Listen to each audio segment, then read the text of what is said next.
Right পয়েন্টে নির্বাচন doctor Shafiqur Rahman এবং তারেক রহমান তাদের দুইজনের মধ্যে যে কোনো একজন প্রধানমন্ত্রী হইব এইটা মোটামুটি শিওর। তো যে এই প্রধানমন্ত্রী হোক তোমাদের ফ্রি ফায়ার প্লেয়ারদের লাভ কি? যদি আমি প্রধানমন্ত্রী হইতাম তাহলে তোমাদের ফ্রি ফায়ার প্লেয়ারদের জন্য কি কি করতাম একটু শোনো। আমি তোমাদের আইডিতে প্রতি সপ্তাহে 10,000 করে ডায়মন্ড দিতাম, আর মায়ের আইডিতে 20,000, আর সব পোলা বাইন্ডে আমি ডু বানিয়ে দিতাম। ডু থাকবো একদম বাধ্যতামূলক, সরকারের থেকে ব্যবস্থা করে দেওয়া হইব যদি আমার নিজের ডু নাই।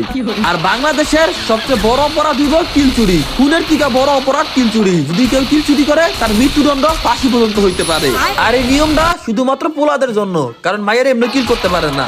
তাছাড়া গেমের মধ্যে দেওয়া হইব সিঙ্গেল কার্ড, যেই কার্ডটা দেয়াইলি তোমরা গাড়ির থেকে অটোমেটিক মাইয়ে পেয়ে যাইবা, তোমাদের মন মতো যার ইচ্ছা চয়েস করে নিতে পারবা। এইগুলা বাদেও তোমাদের জন্য থাকবো আর অনেক ধরনের সুযোগ সুবিধা। তো এখন সবই ঠিক আছে, আমি যদি প্রধানমন্ত্রী দাঁড়াই আমার মার্কাটা হইব কি? তো আমার মার্কাটা তোমরা দিয়া যাও, অবশ্যই ফ্রি ফায়ার থেকে যে কোনো একটা মার্কা দিও, দেখি কার্ডটা কত সুন্দর হয়।